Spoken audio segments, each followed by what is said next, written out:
Okay, so our speakers today are some of our favorite people. We're a little bit biased. We have Annie Collins, who's an undergraduate student at the University of Toronto, and she's specializing in applied math and statistics, and she's doing a minor in history and philosophy of science.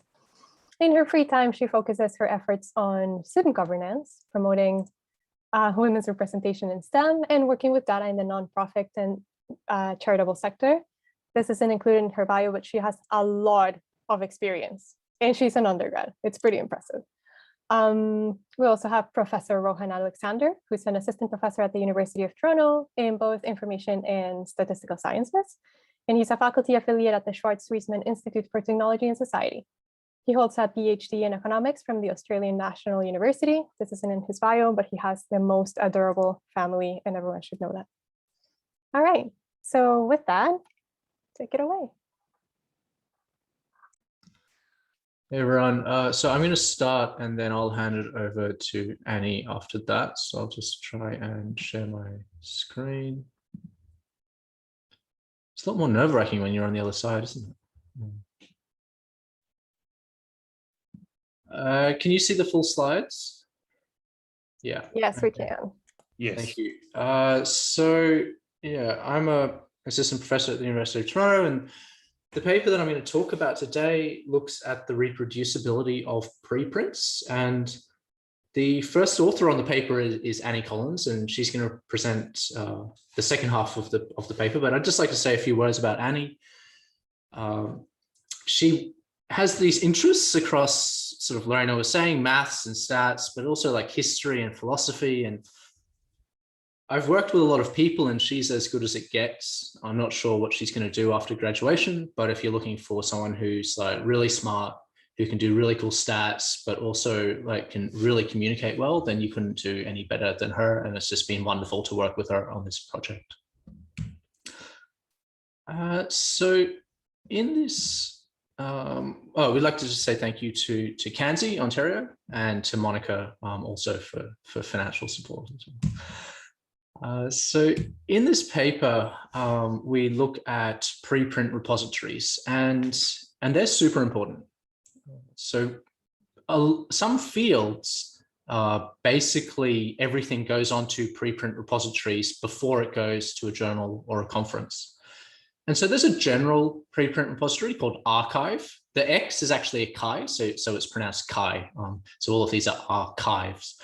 So there's archive, which is a general one, bioarchive, which is biological sciences, medRxiv, which is medical sciences, and SocArchive, which tends to be more social sciences, and they're really important. There is some moderation, but basically anybody can basically just submit a PDF and it will be added there. There is some moderation, and that keeps out the crazy stuff, the obviously crazy stuff. And some of the most important results in the world live on these preprint repositories, including results of the Poincaré conjecture and a lot of work related to COVID. These repos were really important during the pandemic because of the need for speed. And so it's important that these preprints are credible. The preprints are not peer-reviewed. And basically, as I was saying, anyone with appropriate academic credentials can submit. And I'm not saying that peer review nor credentials imply that a paper is good, but they are signals, and those signals don't exist in preprints. The fact that pretty much anyone can upload a paper is great, but it does mean that there is the onus on the person uploading the paper to ensure, and the people in charge of these repositories to ensure that the standards are met. Basically what we do in this paper, and I'll get into the details in a moment, but we grab a whole bunch of preprints from these repositories. We look for certain keywords that would signal the existence of open code and open data. And we're unable to find those signals, those keywords, for about 3/4 of our sample. So just to give an overview of our process and results. So we start with all of the preprints posted from about when the pandemic entered public consciousness through till the end of June. So 2 or 3 weeks ago. We look at those that are about COVID-19. And we have a few thousand from archive. So we have 4,000 papers from archive that are about COVID-19. MedArchive, which is about medical sciences. In that case, there's 13,000 papers. And in SOC archive, so social sciences, there's about 500. We sample from these by repository. So for archive, bioarchive, we have 1,000, we take 1,000. For medArchive, we take 1,500, and for SOC archive, we just take a lot of them because there's only about 500. We pass them. We're looking for open code and open data, and we are able to find them. And I'll just focus on archive here. So of those 1,000 that we sample, we're able to find markers of open code and open data or open data for 248 in the case of archive. So that's basically what we did. So I'm going to get into some of the details around the data collection process, and then Annie will we'll go further on the results and some of the discussion. So we access all of these archives. They all have APIs, and so we first use their APIs to access the results. So we're not doing this manually. We are writing code in the statistical programming language R to access these. And once we have all of the papers, the details of all of the papers that are on there, we filter for COVID-related preprints, and we do that using keyword searches. And so I've included some examples of the keywords here. And we can quibble. Reasonable people can quibble with the keywords that we selected here, but these are the ones that we have. And we've tried slightly different ones. We don't get dramatically different results, but there is room to quibble here. And then we randomly sample preprints for analysis. And so it's basically we just have this giant data set, and we randomly sample from the rows that we're interested in. We download those sampled preprints as PDFs or Word documents, and Annie and I and also A. Mahfouz actually put together a package. We were writing the same code so many times that we put it into a package, and so the package is heaps of papers, and it enables you to get heaps of papers, which is really just what we did in this paper. And so here's an example of some code that you could use. So if you have the location, so if you have the website, so there's two here, and we're downloading from SOC archive, and then you give it a file name that you want on your local computer, and then you just tell heaps of papers to get and save those locations and to save it on your local computer. And so that was sort of one interesting aspect that came out of this. So once we have those PDFs, then we convert them into text files. By and large, most of them are PDFs. There are some Word files, but most of what we're talking about is PDFs converted to text files. We didn't have to go through an OCR process because generally these are modern PDFs, and so the text is actually in the document. So it's mostly a scraping process rather than an OCR process. So we have the text files, and then we're using an algorithm to look for markers of open data or open code. Now, a statement that is commonly made is something along the lines of code and data are available on GitHub. Okay, and so that is an example of this last example, data set on GitHub.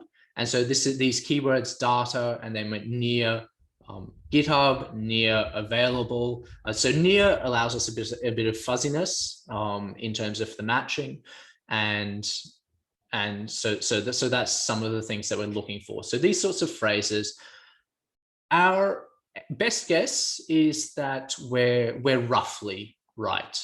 We've done a little bit of human checking. I don't think that we're wrong more than half the case. And so even if you say, well, your result was 3/4, even if you say, well, the true result should be half, I don't think that we're sort of where we want to be as a science. And the result is that for every ID, so every PDF has an ID associated with it. So you can see our data set, what our data set looks like here on the far right. For every ID, we have a binary as to is the code open and is the data open. And so that's what our data set sort of looks like.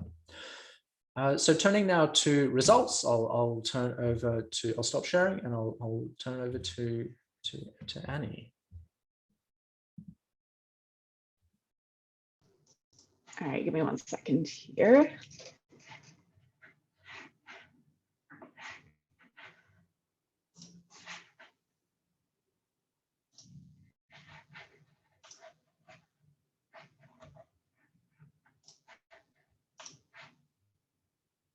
Does that say results for everyone? Just results, you can't see my notes? Love it. Okay. So I'll go ahead and walk you through some of the results and key metrics we got from this process. So first of all, here we have the distribution of our sampling frame by repository and by month. So the number of preprints posted per month increased quite dramatically in the first half of 2020 across all repositories, reaching its maximum sometime between April and June, depending on repository. And then we see the subsequent decrease here. Can you see my cursor? Okay, cool. And then the number of preprints posted monthly since about August 2020 has remained reasonably steady, with the exception of medRxiv and bioRxiv, which sort of saw the secondary spike in March 2021, which sort of corresponds to like the year anniversary of the pandemic. And so for context here, COVID was declared a pandemic officially by the WHO on March 11th, 2020.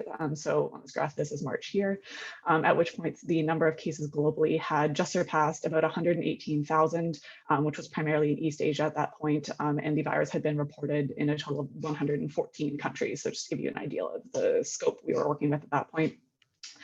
And so as Rohan mentioned, from this collection of all preprints related to COVID-19 across the repositories, we randomly sampled almost 4,000 preprints to analyze, broken down by 1,000 from arXiv, 1,000 from bioRxiv, 1,500 from medRxiv, and 478 from sociarXiv. You can see that sociarXiv is these tiny little orange bars down here, so not much related to COVID was posted to sociarXiv in our time frame, and we analyzed all of them. And this is the result of that process. So broadly, as Rohan mentioned, we are unable to find markers of either open data or code for just about 3,000 of our preprints, or approximately 76% of our sample overall. And of the remaining preprints, just about 7% contained open code markers only, 10% contained open data markers only, and 8% included markers of both open data and open code. Now, once we break this down by repository, it varies a little bit. We see open data and code markers in about 75% of our arXiv preprints, 67% of our bioRxiv preprints, 79% of our medRxiv preprints, and 85% of our sociarXiv preprints. So about a 20% range between the lowest and highest proportion lacking these open data and code markers. The rest sort of breaks down differently by repository, but I want to point out that in bioRxiv, 28% of our sample contained open data markers, and that was the highest of any of the repositories. And in arXiv, about 22% of our preprints contained open code markers. And again, that was the highest of any of the repositories, specifically for open code. Looking at these graphs display the preprints from our sample, not our frame, posted monthly to each repository, as well as the corresponding proportions of open data and code markers for each month. So you can see here that the distribution of our sampled preprints roughly follows that of the COVID-related preprints from a couple slides back, with this peak in early 2020, and then this secondary peak in medRxiv and bioRxiv in early 2021. So it roughly follows that of all preprint posted generally. You can also see here that the proportion of preprints with open data and code has fluctuated over time. So these teal, yellow, and orange bars here. But it doesn't really show any consistent overall increase or decrease throughout the course of the pandemic, nor does it show any increase or decrease in conjunction with increases or decreases in the total number of preprints posted in any given month. So this is important because a possible concern, specifically in times of high publication like early 2020, is that as research gets produced really quickly, authors may cut corners in the transparency of their research. And so we hope that the proportion of papers with open data or code is not negatively correlated with the monthly registration rate. And that does not appear to be the case. It doesn't really appear to be correlated at all positively or negatively. And just something I wanted to point out, this also makes it a bit easier to see the differences between repositories that I pointed out in the last slide. So specifically, you can see the amount of open data that's available in yellow here in bioRxiv is much more obvious than in some of the other repositories, as well as the teal open code markers in arXiv as well. And here we look more closely at the publication of preprints from each repository. So this is a publication as in has gone through the peer review process and has been published somewhere other than a preprint repository. So in table 3, we break down our preprints by the publication status as well as their open data and code status. And here we find that the proportion of preprints with open data and code markers among those that have been published is roughly the same as the preprints that have not been published. And so this differs by 1% in the arXiv and bioRxiv samples and about 3% in our meta-arXiv sample, and is exactly the same in our social archive sample. And this is something that we wanted to check to see if there was any indication of publication bias here, either for or against open data and code during the pandemic. So for example, perhaps publishers were more likely to pick up on preprints that contained novel results, but private data, which would be problematic for reproducibility. However, it doesn't appear as though open data or code has had a strong influence either way over publication release in this initial look at our data.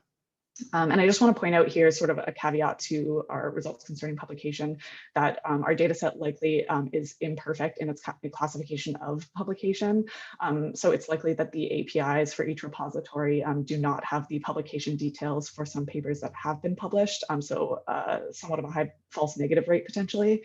And also that even if it were a perfect record, that there is a publication lag. So like Rohan mentioned, we sampled up to June 30th of this year. So that was less than a month ago.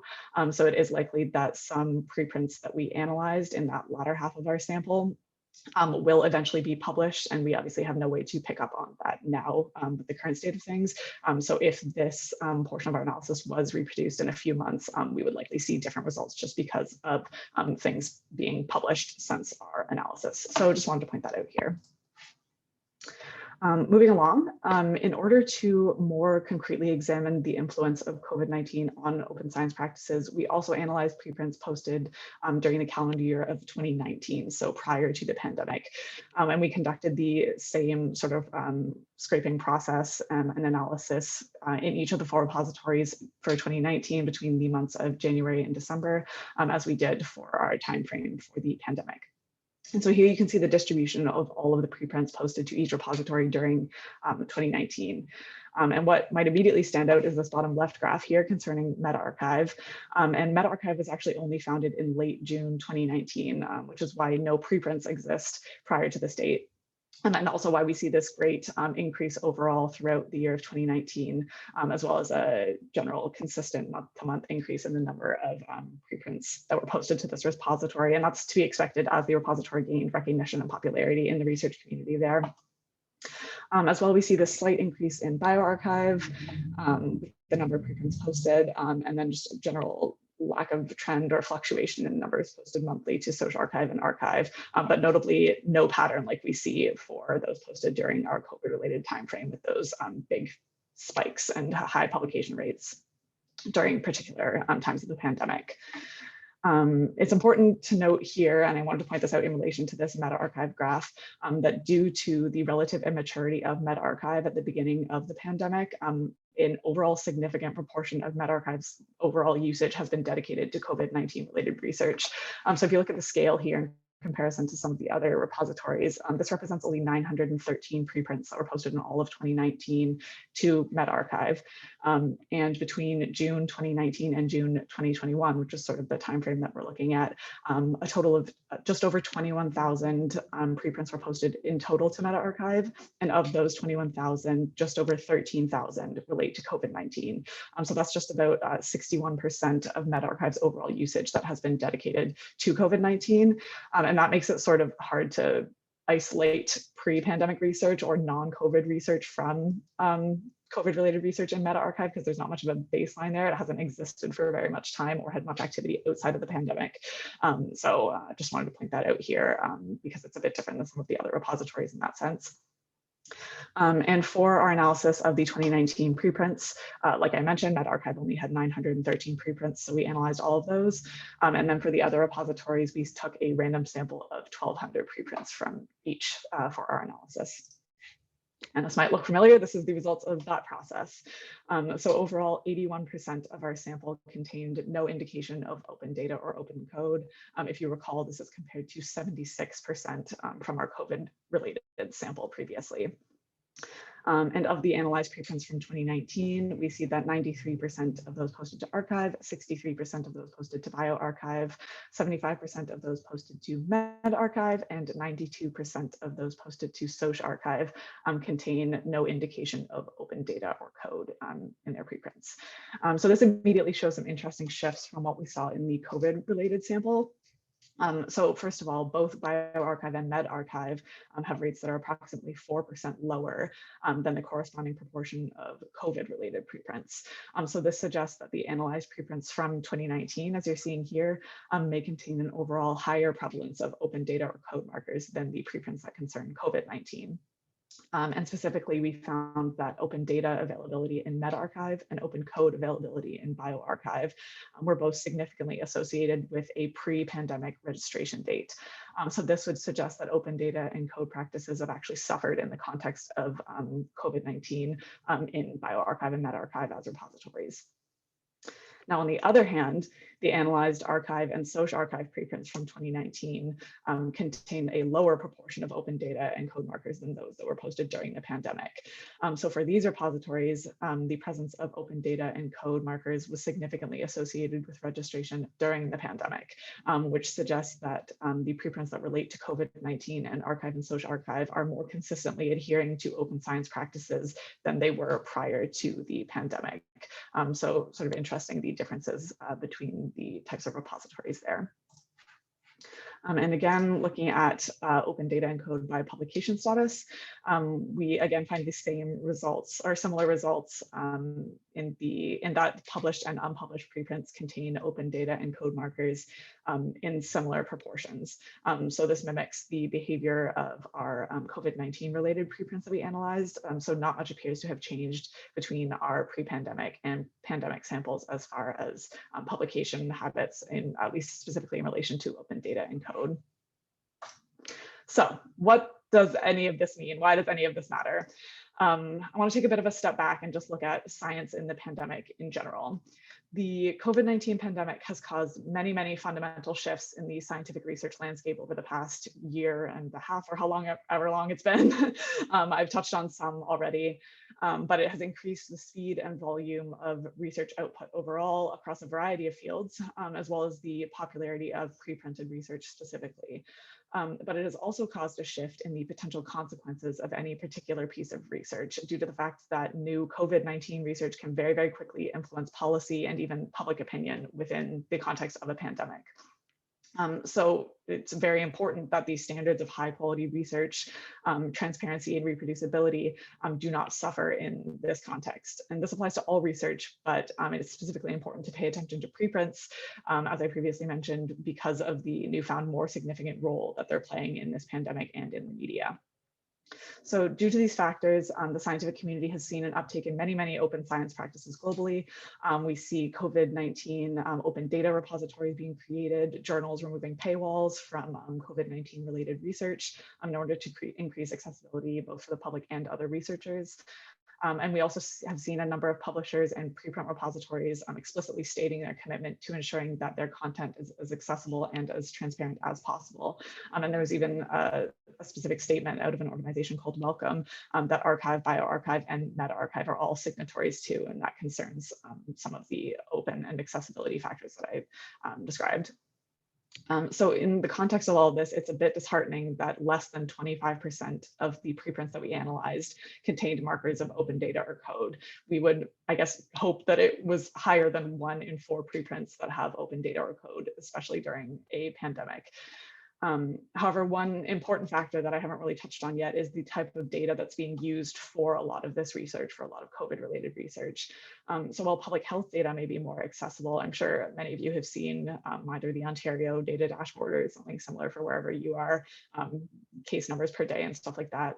A lot of research in the biomedical field may rely on private patient-level data, such as electronic health records in the US or the equivalents elsewhere, and this cannot be shared due to legal and ethical reasons, even in cases where open data sharing is encouraged or even mandated. So this causes us to slightly readjust and somewhat lower our expectations of preprints, specifically those from medRxiv and bioRxiv that may be heavily relying on this type of data, while still recognizing the importance of transparency and reproducibility overall. And now that I've talked quite a bit about how influential COVID research can be and open data and code in general, I wanted to provide a few examples of where these have actually been brought into question in some specific papers in the past year. So we've already touched a little bit on issues with publication bias in general, and there have been concerns raised that journals may be favoring novel COVID-related research, even in cases where there's a low level of transparency or potential reproducibility. And we actually saw this play out last year, specifically last June, when 2 somewhat high-profile papers were retracted from the Lancet and the New England Journal of Medicine due to concerns on their underlying data set. And this was a large proprietary collection of EHR data from a US company called Surgisphere. Now, both of these papers concerned potential pharmaceutical treatments for COVID-19, which obviously could, and in this case actually did, have huge implications for clinical research and practice at the time. But there were concerns raised by a third party about the studies and about their results, and the company would not release the data that was related to both of these papers, and ultimately both papers did have to be retracted. So this really emphasizes the need for open data in this type of research and the potential implications of non-reproducible science, both for clinical practice as well as the researchers who ultimately wrote and had to retract these papers. And the second example I want to consider is something that some of you might remember, which is the more influential epidemiological models that were popping up at the beginning of the pandemic earlier last year. I want to discuss 2 in particular, and these are the models out of Imperial College London, or ICL in the UK, as well as one out of the Institute for Health Metrics and Evaluation at the University of Washington in the US. Both of these were initially posted as preprints before being published. They were both posted to bioRxiv, I believe. And both of these, and then peer reviewed and published, they were eventually published. Both of these models ended up being very, very influential in the early days of the pandemic, both in terms of advising policy as well as garnering a lot of even mainstream media attention. And importantly, both of these papers had both open data and open code associated with them. However, an independent review of both papers found that only the ICL model was actually reproducible, and that the IHME model's underlying methodology was vague enough that they could not reproduce the model's projections, even after it had already influenced policy at the time. And this is one of the reasons why it's so important to have open data and code when possible, because we need to be able to verify papers like this to the best of our ability, as they can become influential so quickly and actually impact the general public's lives quite easily. But this also brings up a very, very important point in the context of our research, which is that having open data and code does not guarantee that a preprint or even a peer-reviewed published paper is high quality and actually reproducible, which I would argue is all the more reason to make it freely available so that papers can always be further scrutinized. And relating this back to our research, it was encouraging to find that the proportion of preprints with open data or code posted to archive increased from 7% pre-pandemic to 25% during the pandemic. And we would hope that this would indicate some improvement in specifically modeling studies due to the general and sometimes more quantitative nature of archive as a repository, similar to these, the models that were posted earlier last year. However, like I mentioned previously, we did not see the same pattern of improvement in meta-archive and bioarchive, where there are still concerns that remain over the pandemic's impact on open science practices. So if there's one thing that you take away from this presentation, it's that we need further investigation into and improvement in open science practices across the board, across field, preprint repository, and even in published results. And while our research on the topic is done for now, the pandemic very much is not, and many of the conditions it has created for the research community remain in place and should be navigated with care still in order to uphold standards of scientific practice, both for the benefit of the academic community as well as the safety of the general public. There is still a demand for timely research, and preprints will continue to be in high demand because of their efficiency in this process, as well as their overall contributions and place to the in the research process overall. Our analysis shows that there is room for improvement in open data and code availability specifically for preprint papers on archive, bioarchive, meta-archive, and social archive. And one way that we suggest this could be encouraged is for preprint servers to mandate that authors characterize the extent to which they have adopted open science practices as part of their submission to each repository as part of their paper.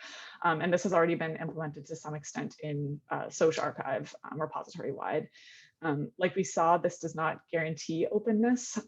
There were a large proportion of the social archive papers that we analyzed that did not have open data or code available, but this could go a long way towards increasing the transparency as well as incentivizing authors to publish or to make their results more transparent and the underlying methodology more transparent, particularly in times of high frequency research output and publication like we've seen during the pandemic. And looking forward, as far as next steps, this is a really exciting portion for me to write because in the previous presentation we did for this, the next steps were all of the things that we've done in the subsequent months and that I presented today. So very excited about that, but always more to be done. So an important factor that we excluded from our current analysis was the geographic origin of the preprint or research that we were looking at. So within the pandemic, obviously the epicenter of disease spread has shifted quite a bit from East Asia to Europe to North America, which means that the main sources of research output have also shifted. And this might have implications for open data policies, the types of data used, and that sort of thing that might impact our results here. A lot of the metadata for the repositories that we used contained some sort of indication of where the research was originating from, either in terms of like an institutional affiliation or at least an affiliation for the corresponding author of the paper. So that could be used to track some of the geographic shifts over the time frame that we looked at as well and get a bit more granular with our analysis. And Rohan touched on some of these points a bit earlier, but in general, we could make our analysis more granular and be supplemented by direct verification of results more so than we already did for this initial process. We recognize that we're depending a lot on searching and query results from the various repositories and their metadata, and that's based on our selection of keywords, which could be made more systemic or varied a bit more just to cover all of our bases there. More so than was done already. And we also recognize that these results rely heavily on text-based analysis, which again was not verified directly in a lot of cases, and that may increase the level of uncertainty in our results. And specifically the ODD pub algorithm and R package that we used as the sort of to automate the open data and code detection was specifically built to analyze biomedical publications. We initially ran this process only in meta-archive, and that was appropriate, but it may be that the differences or the way that this algorithm is built could account for some of the differences we find between repositories, specifically archive, which is more general, and social archive, which is pertains more to the social sciences. So in future, it would be beneficial to take smaller subsamples of our general sample to validate some of the indicators that we looked at, like publication status, paper topic, as well as open data and code, beyond the more automated approach that we used here. So that concludes our presentation. I would once again like to acknowledge and thank Kanzi Ontario and Monica Alexander for their financial support in making this happen, as well as Amy Farrow, Jessica Gronsville, Thomas Rosenthal, and Monica Alexander again for their helpful comments on our work and paper in its final stages in the past little bit. And I would also like to extend a personal thank you to Rohan for allowing me the opportunity to work with him on this project and his guidance for the past couple months in making this happen. So that concludes the presentation. I think we'd be happy to take any Q&A from the chat or from everyone here now. Thank you so much, Annie. That was incredible.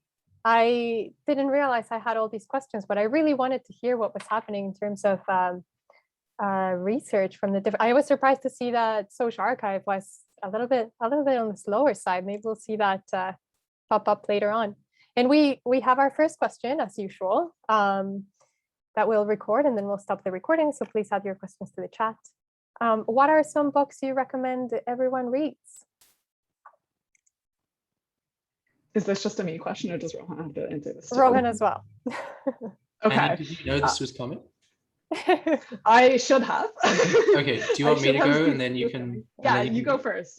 And you can collect your thoughts. This is it's an important question. So this question exists so that I can get book recommendations. So this is, not very useful to me. But in terms of nonfiction, Best and the Brightest by Halberstam.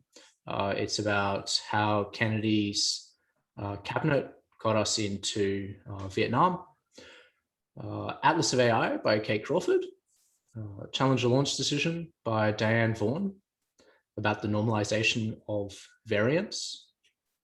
Dream Machine by Mitchell Waldrop. And then in terms of fiction, The Last Samurai by Helen DeWitt, which has nothing to do with the Tom Cruise movie. It's completely different. The Glass Bead Game by Herman Hesse, and Brideshead Revisited by Evelyn Waugh. And I'll put those into the chat.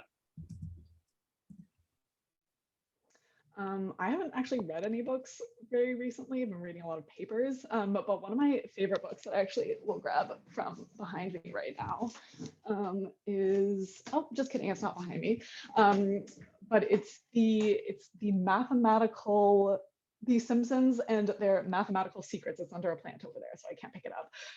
But it's basically a book written by a mathematician about some of the mathematical puzzles and sort of Easter eggs that the Simpsons writers have written throughout the series.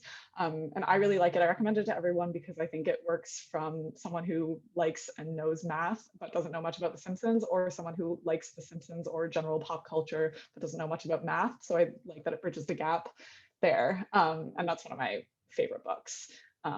Sorry that I don't have more than that, but Rohan, you're welcome to borrow that if Monica has stopped you from buying more books. Those are perfect. Thank you so much for sharing. I'll just stop the recording now.